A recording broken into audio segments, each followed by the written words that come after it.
Hello, my name is Adam Jinrakai, and today's chapter review for One Piece is going to be a little bit different and kind of going to be more of the direction that I'm going to be trying to do in future chapter reviews and stuff like that, and not really so much go over the chapter, but just kind of go over the things that are going on in the overall story and what the newest chapter kind of ties into, and sort of sewing it into ideas of future theories and things that are going to be coming up in the story. And as always, I'm always going to try to keep it as brief as I can, but that's not really why you come to this channel. You guys come to this channel for the in-depth analysis that you can't find anywhere else, and the crazy clues that you can only find here on my channel, and bomb-ass theme songs. That's the first clue. Now what do we do?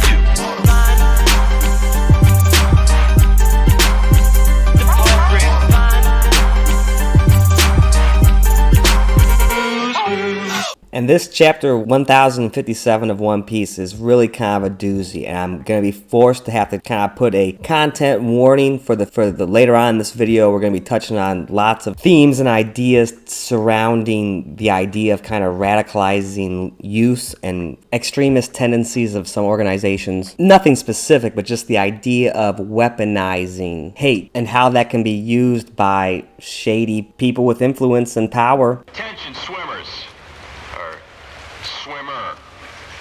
Got some announcements to make here. It's all kids out of the pool for adult swim. And we're going to be touching on some things and going over some subjects from the story of One Piece earlier on and characters' flashbacks that kind of tie into real world issues of just what you can do when basically hate corrupts youth, and how all over the world in real life and in the One Piece world, certain powers and authorities weaponize that to be used for whatever means and outcomes, that they wish or desire. But first, we're going to touch on some happier stuff in the chapter. I'm kind of glad that no one ended up joining the crew from here, or at least not at this point. And them leaving Wano, I truly think we're coming back to Wano, obviously, and it seems to imply that in this chapter. But I also have my own kind of theories. There's lots of stuff that ties to the golden ratio in One Piece, and the golden ratio is just kind of this crazy whole thing that I'm not going to get into in this video. But basically, it's an idea that an equation can be broken down to 5 parts, and I think Oda adheres to that ratio when making clues. And the Wano arc and saga is going to kind of match those golden ratio clues in the idea that we've gotten 3 parts of it, 3 acts right now, and it's finished. I believe we'll come back at some point in the future, most likely to kind of regroup before the final war, and then I think they will leave to do that final war, and then I believe we will come back for the very end of the story.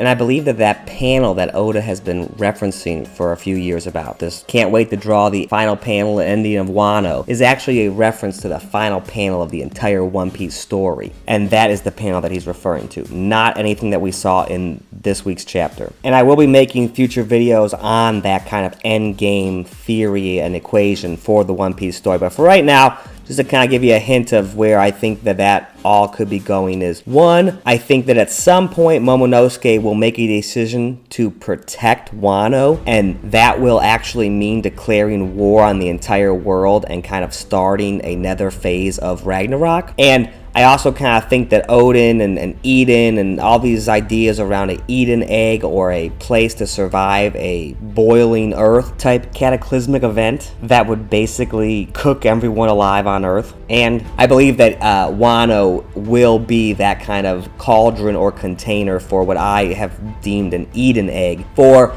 species and people, kind of like a Noah's Ark at the end of the series, to survive a global extinction event. Basically a place for the majority of the main characters that we know in the story and the characters that will survive the ending of the story, that they will have this place to kind of hide and make sort of a pseudo colony type thing that will survive the end of the world. Like the end of that masterpiece, Terminator 3. You know that one. The one that sucked a little bit less than all the newer ones, but was still terrible. I tell you what, man, them Y2K, man, them mainframes gonna come crashing down on that grid, man. That look like a damn apocalypse now, man. And I'm lying down. The horror. Oh, Lord. And then the last thing I want to touch on the kind of the fun side of the chapter before we get into the more serious topics is, and this is really not something I usually do. I don't really simp for a lot of characters or really care what they wear and look like, but I really thought that Nami looked really, really cute in this chapter with her new outfit. And this turtleneck look, I mean, damn, really made me think of a lot of weird things. And don't worry, by weird, I just mean obscure / not so obscure literary references. The first thing it really made me think of is that picture of Ernest Hemingway, and of course that brought my mind to his last work being The Old Man and the Sea, which was all about fishing, and it was kind of made me think of, okay, this is Oda's final saga for the work of his lifetime, stuff like that, and that this catching one last fish idea for Oda is the ending of One Piece, catching that final fish of the story that he's been promising for over 20 years. Also really made me think of Captain Nemo from 2000 Leagues Under the Sea, and I do think that there's a big chance that where we're going to be going or doing next is underground or underwater, and that could be a huge clue kind of tying to that. And then along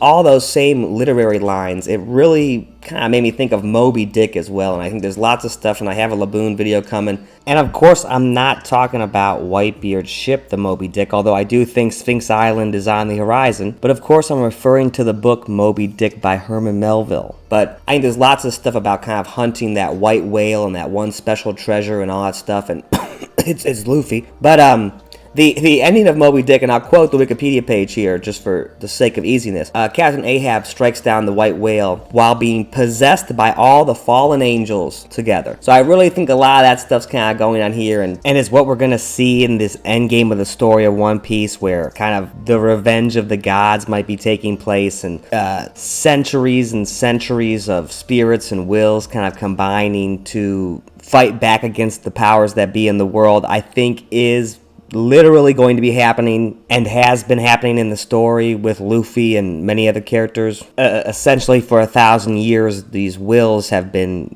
gaining momentum and gathering up and building on each other to be the powers in the story now. So I thought that kind of quote and idea was appropriate for this sort of vengeance on the gods idea. But I believe that this crazy cute turtleneck is just kind of a clue to these kind of literary giants and what Oda is hoping that his work is maybe, at the very least on the same shelf as. I believe it is kind of Oda, a subtle joke that he's kind of making this play as he is a giant in this realm. Whether the rest of the literary world respects it or not, he is just as much of a writer and architect of words and story that the greats are. And honestly, in my book, Oda can draw as well, so there's a whole nether level of skill added on top of being a great writer. And I think a big part of that is being able to write the themes and messages of the story and all the subtext and overtext and all sorts of stuff like that in a very nuanced and multifaceted way, showing multiple perspectives. I've seen a lot of stuff this week about Oda's ruining the story. He's sending mixed messages with this ending of the Kazukis and the Kurazumis still actively involved in this cycle of hate, and I really tying back into the whole idea of Kabuki plays and how Act 3 ends in tragedy. I believe that this is the tragedy that Oda is referencing. Youth being radicalized and corrupted with hatred. The tragedy of Act 3 of the Wano arc is that the Straw Hats and Luffy saved the day, and the new people in power might not be any better than the Kurazumis and Kaido reign when all is said and done at the end. And through my own fault, I was wrong. We don't need to get into it now, but in this game, you'll never earn my trust back. You know what you did, and in this game, you're dead to me. So don't come to me and ask about it, because it's over.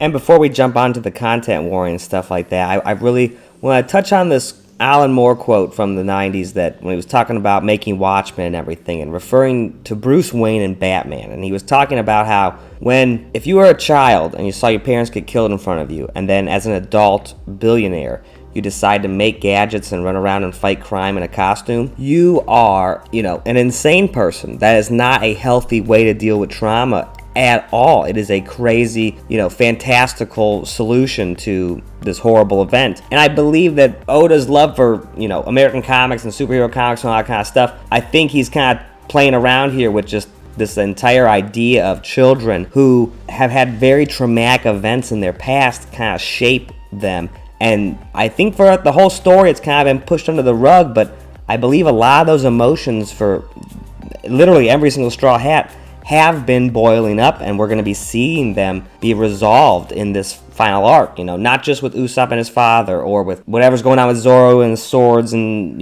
Robin, crazy stuff. All of it, I think, can easily be traced back to unresolved childhood abuse and trauma. And I'm going to warn you, because this is where I'm going to put the content warning. We're going to be talking about, radicalization and extremists and suicide bombing and all things in kind of that realm. And I don't think that these are new things that Oda is introducing. These are things that you have just missed in the story. Radicalizing youth to do whatever the person in power or adult that's doing these things, sometimes even the perpetrator of the actual abuse, even has been happening since chapter 1. And I know that can sound very alarming. I'm not trying to be sensational with my language or anything. There's a really easy way to see this in chapter 1 literally. When Luffy sets off on his adventure after waiting 10 years, in Luffy's little dinghy, he leaves with only a barrel. He has no food, no protection from the intense heat of the sun while on the open ocean, and really is not prepared at all for his journey if you really think about it. I mean, how the heck does Luffy not bring food at the start of his journey? You'd think he would bring at least food. But I believe it's all symbolically this kind of idea of holding on to resentment and revenge, and how that can kind of,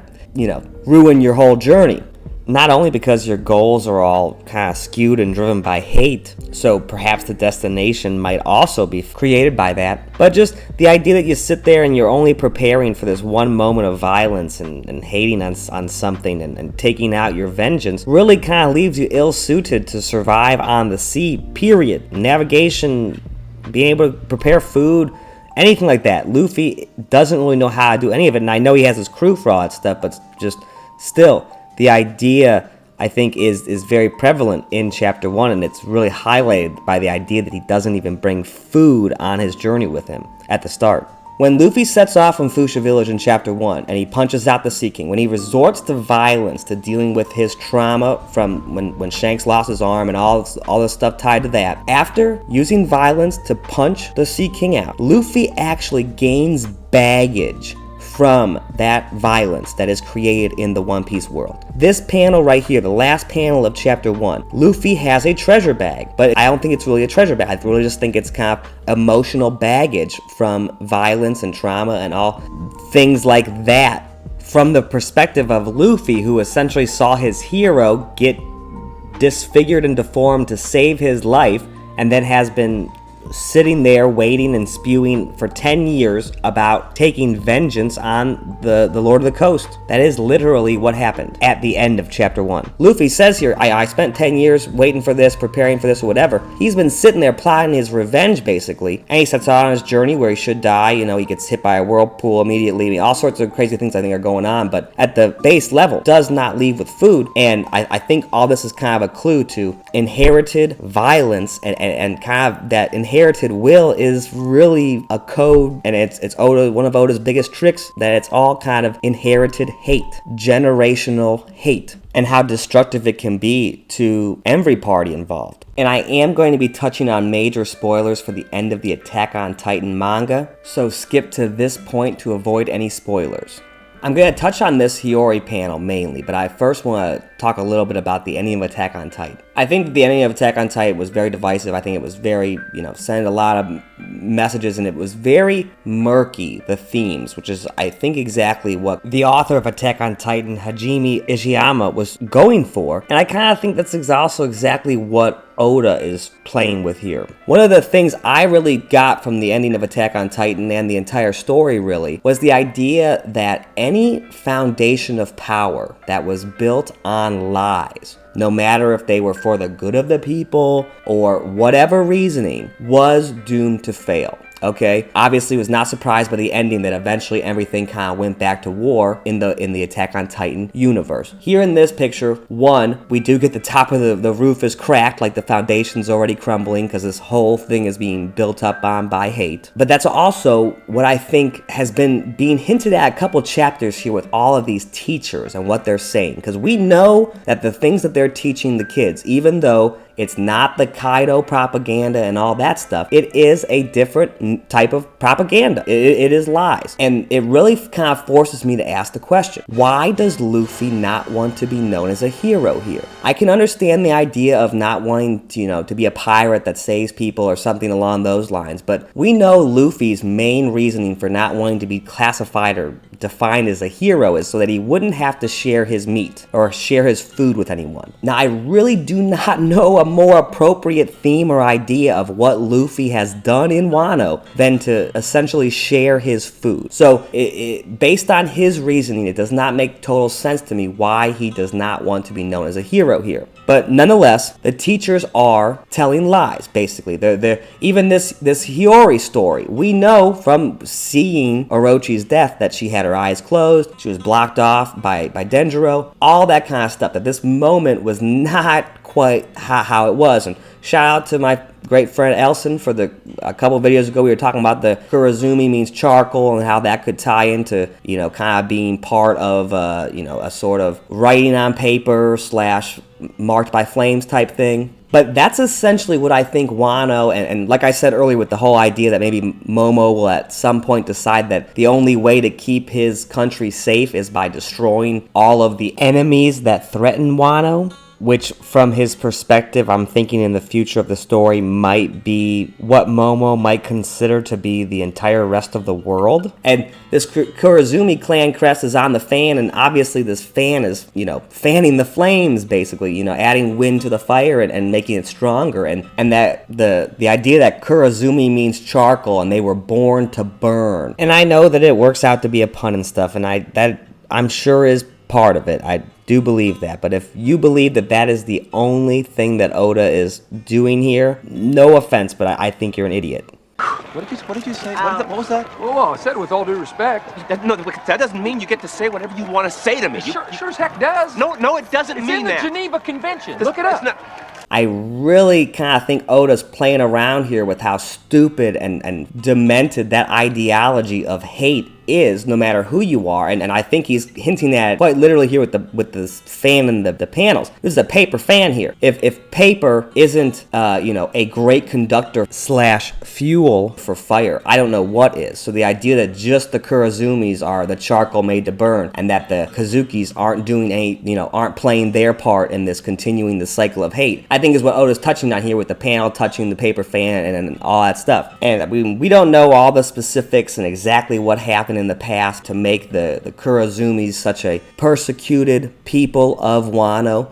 And I say that because I know we got this whole story from this creepy looking demon lady who I wouldn't trust whatsoever, but she tells us the story about how the Kurozumi grandfather tried to assassinate the old shogun and take over and all this stuff, and we get a whole kind of Dofi reference with this whole he who stands at the top can write history, and that's really interesting. That's what I'm going to touch on right here, is because talking about the chapter when it came out with my great friend Elson, and he is such a genius. I'm going to leave his Twitter account in the description below. He's on Discord and Twitter, and he is just so great to talk to about One Piece and literally anything really. But he puts together so many different kanji translations and number puns and all sorts of things like that. He is a brainiac with all those things, and he's great for any sort of theory bouncing around and anything. Check him out, please. But he did some sleuthing under the idea that every single daimyo name in Wano has some sort of a moon, some sort of a kanji for the moon in their name in some way. So he actually tried what would be moon charcoal, which would be Sumuzuki. And that word, which means charcoal moon, actually means handwriting, autograph, authorization, and the certificate or a certified document paper with signature of the shogun or lord on it. So to me, I think there's lots of things in the past that are very murky. And I think there's lots of things in the history of the One Piece world that are going to be revealed to be a lot more gray than I think we would normally be expecting from the One Piece story, at least what we've seen so far, or at least people's general perceptions of it. I think the One Piece world's full history is going to be a lot more murky than people are ready for. And I think one of the plot elements that might kind of play into that dynamic that Oda has set up is with the Kurozumis and the Kazukis. Now, for one, I think it could simply just be Oda playing with the idea that the Kazukis that are the leader of Wano's, the rulers of the country right now, that they're kind of signing off on this entire hate brigade against the Kurazumis, and that they have pretty much given the people throughout the history of Wano the go-ahead to take out vengeance on them at the very least in some form. I think Oda's playing with that, but I think it's actually much deeper than that and could be tied to maybe in the past they actually worked much more closely together than we ever would have thought from what we've seen in the series on the surface level. And I think that's something that's going to be touched on later on in the story, especially with considering how open-ended all of this Wano stuff seems to be. But when it comes to all of the hatred and stuff like that, all that stuff aside about, maybe being together in the past and maybe having to work together to get away from the world government in the Void Century, and anything like that, or even, the Kurazumis being a security force maybe, or a military force originally for the original Shogun. I think there's all sorts of stuff that could be going on. But what we do know about this cycle of hatred, we do know what actually happened in Orochi's life to some degree. But what we do know in the story is that Orochi and his mother were chased down and hunted down while they were in the past. Eventually, Orochi falling in the hands of elders who, I would say manipulated and kind of directed his hate towards the goals they wanted accomplished with Kaido. And then, of course, we all know about Kanjuro kind of betraying the scabbards and always being a traitor. But, for no reason kind of at all except for this stupid cycle of hate, his parents were fucking murdered on stage at a play when he was a child right in front of him. So, we really want to get into all of these justifications for hate. They can go tit for tat all day. No one is choosing to end that cycle, and I think that is the main point that Oda is highlighting here. That even though the Straw Hats have made Wano a little better, it's just like Marineford and what Dofi said. The powers have just switched. The truth is now what we dictate it is, and the bad guy is who we say it is, and it's all just based on who won. And specifically when it comes to all of this Wano prejudice and everything like that, I do think Oda is commenting on just worldwide the groups and areas of the world that are so tied to adhering to tradition that it is a lot of a tradition of violence and hate, and there are sections of the world where stuff like this is just the regular. And when I say places in the world, sadly, I kind of mean every single fucking place in the world. America, Japan, Canada, the UK, everywhere. Propaganda rules and controls the information that we, say and believe. And I'm not trying to get too conspiratorial or anything like that, but just the idea that the powers that be utilize separation and hate to keep us divided so we continue to stay conquered by them, I think is all of what Oda is highlighting here, tying back into, kind of what all great authors do, which is they comment on everything in the world from their perspective. And I really think that this kind of radicalizing the future youth and the future of a country, figuratively, the corrupting and spoiling of an innocent flower that would represent the country, and Oda showing the different ways that country can be tarnished by using schools and plays and media. I mean, it's all getting touched on here with the performance and the teachers and everything like that. And I think even Oda was kind of gagging on it earlier with the whole Kinemon and Momonosuke kind of, attacking Luffy for revenge and all this Shogun way and way of the samurai to take revenge against the person that just saved your entire country just because of a personal slight. I mean, I think this entire chapter is, I believe, Oda's one of his biggest jokes of, you guys, everyone has missed things, and we're opening the eyes. Dawn is when people are supposed to wake up. That is what happens in most days. Dawn rises and people wake up for the day. Duh. And I think Oda's trying to, kind of wake up and open the reader's eyes to, hey, there are lots of weird things in this series that have been overlooked or classified as something that they just aren't. To me, one of the biggest examples, and especially when it comes to radicalization and extremism, is Hero Look on Drum Island. For one, I do believe it's all a play for Chopper to do something with cutting down the world tree and all sorts of crazy stuff, dealing with the atom tree. But from a story perspective, without getting into any crazy theories, let's just look real quickly at exactly what happens on Drum Island between Chopper and Dr. Hiyori, the quack doctor. Chopper is an animal who is shunned by its own kind and species and driven away and forced to join the humans. And Chopper is in a desperate situation where his very survival depends upon getting help and resorting to asking humans for help. And I'm going to argue that there's a lot to the idea that Hiyori very much maybe took advantage and preyed on that, all ending in the result of Dr. Hiyori essentially is a suicide bomber, ensuring that his will survive on in Chopper. And I say suicide bomber because I really have no idea what his plan was with all that doctor stuff and everything on top of the Drum Island with the mansion. The only thing that makes sense to me is that Hiyori was aiming to become a martyr in Chopper's eyes and to his perspective.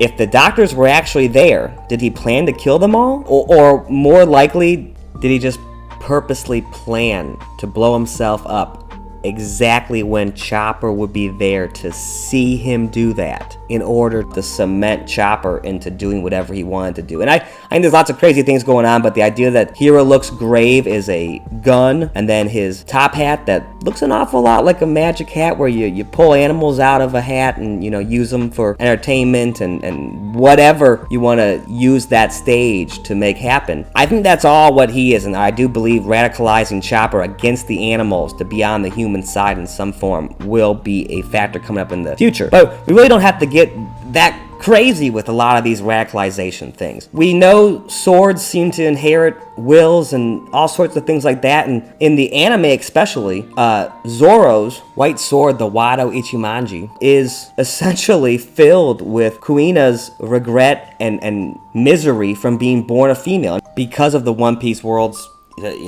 restrictions on what you can do as a female. And in the anime especially, it's really highlighted by like her father's dialogue, that he's just like, you are useless, you cannot run my dojo, you will never be the strongest, all this stuff. And you can see how devastated that she looks, and I believe that resentment and devastation and anger is sealed in the Wado Ichimonji sword that Zoro has. And I think there's going to be a lot of endgame stuff kind of tied to the baggage that's sealed inside that sword, and why exactly it was so important for Zoro to be the one entrusted to take it to wherever its final destination is. I think there's lots of ideas of Nami being radicalized when Bellamere was killed. What was Bellamere's plan, trying to pay off just her children and have herself killed? What world? I mean, to me, I'm really not trying to offend anyone here. These are just like observations after rereading the story hundreds of times. These things are starting to jump out at me as like, these are really weird things. And like, Bellamere to me was really escaping the hard and harsh responsibilities of being a parent to two children in the One Piece world while being poor and all sorts of stuff like that. Basically, said, fuck this, I'm gonna get shot in the head instead, and basically with her actions kind of committed suicide by cop in the form of Arlong. The idea that moment hasn't scarred Nami and is still at play in her psyche, I think is crazy. The same lines, I think, work for Usopp. We don't really know anything about his past. Luckily, Luffy remembers Usopp's father, the guy whose name constantly keeps changing on his forehead and his appearance continues to alter itself throughout the history of the story. Luckily, Luffy remembers him, so at least maybe he's real. And even the backstory we got was told to us from Mary. So I really wonder how much resentment and baggage he has from his mother's death and his father's disappearance and adherence to staying the fuck away from him. And this idea of the cycle of hate just bringing more hate and violence and death. I mean, just look at the rest of the Straw Hats. Frankie, for instance, so traumatized by Tom being sentenced to execution that he literally tried to fight a train that destroyed his human body. And then Robin, obviously, we all know, and just the list goes on and on and on with the Straw Hats. To me, all kind of dealing with the idea of unresolved childhood trauma and abuse. And I asked it a couple chapter reviews ago, but I'm going to ask it again here. It's the same thing Robin asked. If Pluton and this world-ending weapon is underneath Wano, and opening the borders of Wano is equivalent to unleashing this thing on the One Piece world, Why on earth would Odin want to open the borders and unleash that? And I think the idea of hate and the idea that a group found out the truth about the world and was so disenfranchised that they've enacted a plan to destroy it, essentially. I believe that this whole chapter has hinted more and more at that, and that's kind of the secret hidden in the logs and stuff of Odin's journey, is this deep hatred and disgust for the world. And we're going to see that in the story starting now. I mean, starting this next act, and we'll see. And then, we'll see where we're going. Let me know in the comments where you think the next chapter is going to be and how you like this kind of new review where we just kind of touch on some main points and see where that takes us. And as for the slate of upcoming videos, I have a Berserk video coming out next week for the newest chapter, and I will have some more One Piece theory stuff coming out, as well as we have a chapter next week officially. And next week, actually, my wife is going to be joining me on some videos and starting to do some stuff around a Song of Ice and Fire series and the new Game of Thrones spin-off House of Dragons show. So look forward to that and kind of, meeting the Mrs. Jinrakai. And,